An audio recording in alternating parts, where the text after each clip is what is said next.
મારું નામ વિશાલ ગોસ્વામી છે. હું સુરતથી આવું છું. હું 2 વર્ષ પહેલા અહીંયા આવ્યો તો મને ખબર નહોતી કે અહીંયા રવિવારે માતાજીની ગાદી ભરાય છે. તો હું શુક્રવારે આવ્યો હતો. શુક્રવારે અહીંયા આ બાજુ ગાદી ભરાતી હતી. તો સ્ટેજ ઉપર આવીને મેં માનતા માની હતી માતાજી કે મેં પહેલાં હું નોકરી કરતો. નોકરીમાં મારે કંઈ ઠેકાણું નહોતું. 3 મહિના થાય મારે અલગ અલગ કામ, હું હીરા ઘસતો ને તો અલગ અલગ કારખાના ફેરવવા પડતા. 3 મહિને મારે ગમે એટલું સારું કામ કરતો હોય ને 3 મહિને કાંઈ ને કાંઈ કારણથી મારે કારખાનું ફેરવવું પડે માતાજી. તો એમાં કામ કરતાં કરતાં મને એક ભાઈ એવા મળ્યા, મને શેર બજારનું એણે શીખવાડ્યું. એ કે આમાં સારું છે, આ કામ કરતે હું કોર્સ કરીને શેર બજારનું શીખો માતાજી.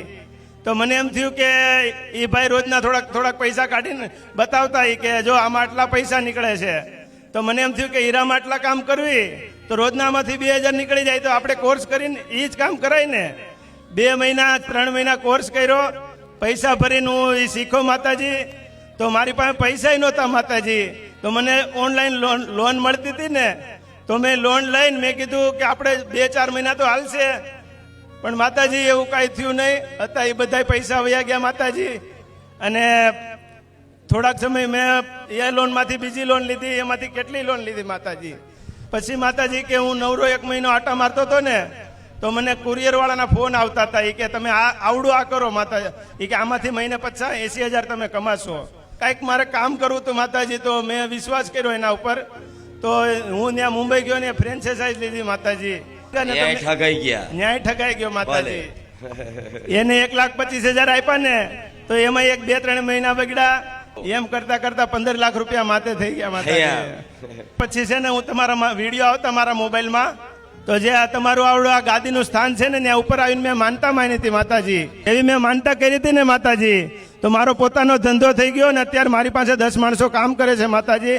અને જે 15 લાખનું લેણું હતું ને એ અત્યારે હવે 5 લાખનું જ રહ્યું છે માતાજી. આ 10 લાખ રૂપિયા ભરાઈ દે 2 વર્ષમાં માતાજી. શેઠ બની ગયા. શેઠ બનાવી દીધો માતાજી. નકર હું નોકરી ગોતતો તો 3 મહિને મારે કારખાના બદલવા પડતા હતા. ભલે આશીર્વાદ છે. આવીને આવી આગળ હજુ પ્રગતિ થશે. હા માતાજી, તમારા જેવું કોઈ નથી માં, તમારા જેવું કોઈ નથી. હું શરૂઆતમાં આવતો ને માતાજી, તમારી ઘરવાળી શરૂઆતમાં એને આમ આવું કઈ કોઈ જોયું નતું ને, તો એ કે એને હું એકવાર લાવ્યો ને તો એ દર રવિવાર આવતી થઈ ગઈ માતાજી. તો એને હવે સપનામાં તમે 2-3 વાર આવ્યા ને ઘણા વ્યવહાર બતાવ્યા માતાજી. એ કરવા માંડ્યા ને તો બહુ સારું છે, બહુ સારું છે માતાજી. હવે એવો આશીર્વાદ રાખજો માં, તમારા સિવાય ક્યાંય અમારે જવું ન પડે માં. જવાય નહીં, તમારા સિવાય ક્યાંય નથી જવું માં. ભલે રામ.